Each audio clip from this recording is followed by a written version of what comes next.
الحمد للہ رب العالمین۔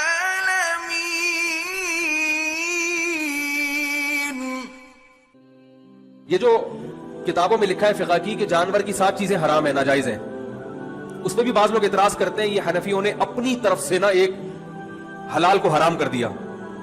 ان 7 چیزوں میں خصیتین بھی ہیں، جانور کی پیشاب گاہ بھی ہے اور رسولی بھی ہے۔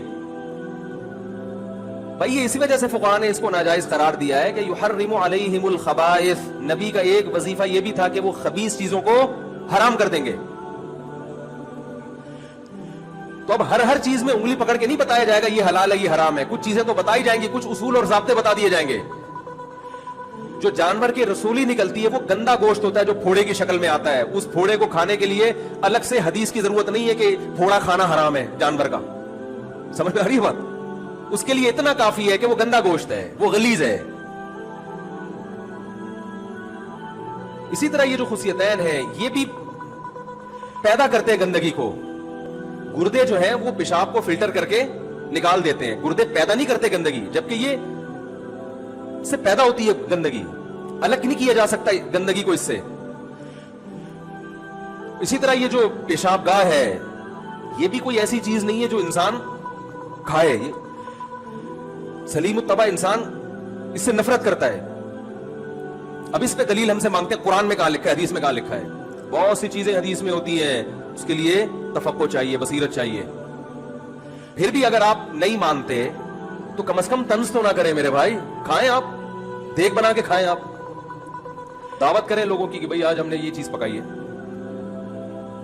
تو طنز نہ کریں۔ آپ کہیں گے میں بھی تو طنز کر رہا ہوں، میں جواب میں طنز کر رہا ہوں کہ جب فقہاء پہ طنز ہوگا، مجتہدین کو بیوقوف قرار دیا جائے گا، پھر لا يحب اللہ الجہر بالسوء من القول الا من ظلم، اللہ بری بات کو پسند نہیں کرتے، لیکن جس پر ظلم ہوا وہ دفاع میں کہہ سکتا ہے۔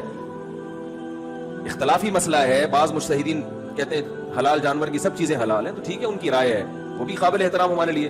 لیکن اگر امام حنیفہ نے کہہ دیا کہ یہ چیزیں حلال جانور کی بھی حرام ہے، ناجائز ہے، تو آپ ابو حنیفہ پہ طنز نہیں کر سکتے، اس لیے کہ آپ کی مینٹل اپروچ وہاں تک پہنچی نہیں ہے۔ تو آپ یہ کہہ دو بھائی میں ابو حنیفہ کو نہیں فالو کرتا، ٹھیک ہے، جو شافعی مسلک کو فالو کرتے ہیں وہ بھی ہمارے بھائی ہیں، وہ ہم پہ طنز نہیں کرتے، ہم ان پہ طنز نہیں کرتے۔ لیکن جو طنزیہ اسٹائل ہے نا، یہ جہل مرکب کی دلیل ہے، یہ اس کی دلیل ہے کہ آپ جاہل بھی ہیں اور آپ کو یہ پتہ بھی نہیں ہے کہ آپ جاہل ہیں، سمجھ رہے ہیں؟ کم سے کم پتہ تو ہوگا مجھے نہیں آتا کچھ۔ تو جب لباس کو پاک رکھنے کا حکم تو باڈی کو اس سے زیادہ، اور انٹیریئر جو ہے وہ اس سے بھی زیادہ، تو اس میں کوئی مشکوک چیز بھی نہ جائے، جس کے تبھی امام حنیفہ نے اس کو حرام نہیں کہا، مکروہ تحریمی، ناپسندیدہ۔ تحریمی کا مطلب غلط، چھوڑ دو، لیکن ایسا حرام نہیں ہے جیسے سور اور کتا حرام ہے، کیونکہ اس میں اختلاف ہے۔ تو ہم بھی کہتے ہیں مکروہ ہے بھائی کھانے کے لیے، اور تم کٹاکٹی جا کے کھا رہے ہو، کم وقتوں معذرت کے ساتھ، تم اور کھانے کے حلال چیزیں کم ہیں دنیا میں۔ کٹاکٹ میں دونوں قسم کے آتے ہیں، وہ والا کٹاکٹ، تو کچھ اور بھی تو کھا سکتے ہو۔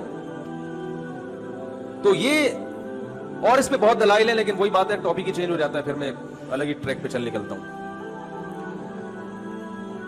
وہ ایسا ہی ہے جیسے آپ لاہور جا رہے تھے، راستے میں پانی کے لیے اترے، اتنا دور چلے گئے کہ سرگودا پہنچ گئے آپ، تو بھائی قریب میں مل گیا تو ٹھیک ہے، نہیں تو واپس آؤ، بیٹھ جاؤ ٹرین میں۔ تو کوشش میں یہی کروں گا جو ٹاپک ہے اس کو لے کے چلوں، دائیں میں تھوڑا بہت گئے تو واپس ٹرن مارا کھڑکی سے، دوبارہ داخل، پھر آگے چلے۔